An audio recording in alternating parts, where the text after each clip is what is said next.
Hello everyone and welcome to another video by Centipede Geek. In honor of St. Patrick's Day, I guess that was just last Sunday, about a week ago, we're going to talk about the most recent Leprechaun movie by the name of Leprechaun Returns. So you can call this a review or just a discussion, whatever you want to talk about.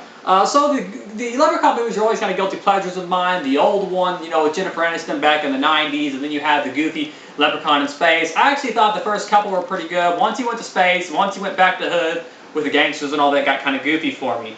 Anyways, this one, from what I understand, is a direct sequel to the original. It brings back the bigger guy from the old one. It also has Jennifer, I guess what it's supposed to be, Jennifer Aniston's daughter in this one. It's directed by a guy by the name of Steven Kostanski, who did The Void. That's actually a great film. You know, you really can't compare Leprechaun Returns and The Void because The Void is a lot more serious than Leprechaun Returns.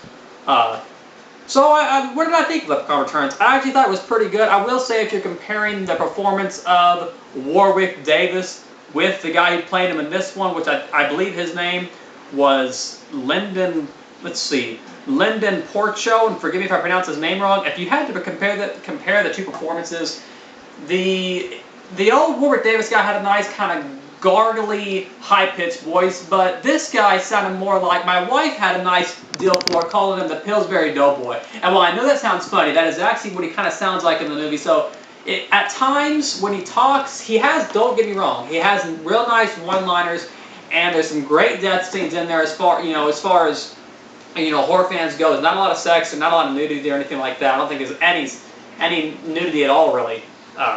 But as far as death scenes, so there's some great scenes. But like I said, whenever he speaks, it kind of takes away the vibe because of his high-pitched voice, because you're so used to the voice of the guy of Warwick Davis in the old movie. Now, if you compare this to the last one, like Leprechaun Origins, if you've seen that one that came out 5-6 years ago, I believe, 2013, something like that. Don't quote me if I'm wrong. Anyways, that one took out all the humor and it made it just a straight horror film. If I had to compare it to that one, I honestly think I like that one just a little more because it kind of made it more of a serious movie. But if we're talking just straight death scenes, you know, lots of blood, and if you're wanting lots of, you know, funny one-liners, you know, almost like a Freddy Krueger aspect to them, except these are just kind of a little more stupider than Freddy Krueger would be, Leprechaun Returns is definitely the way to go. A 1 out of 5 rating.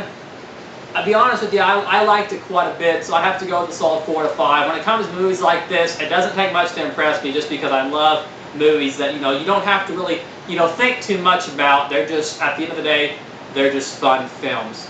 Anyways, that first shot was just the movie on Hulu, just all the movies on Hulu. You can actually watch all of the movies on Hulu, except for the Origins and the most recent one. Anyways, that's about it.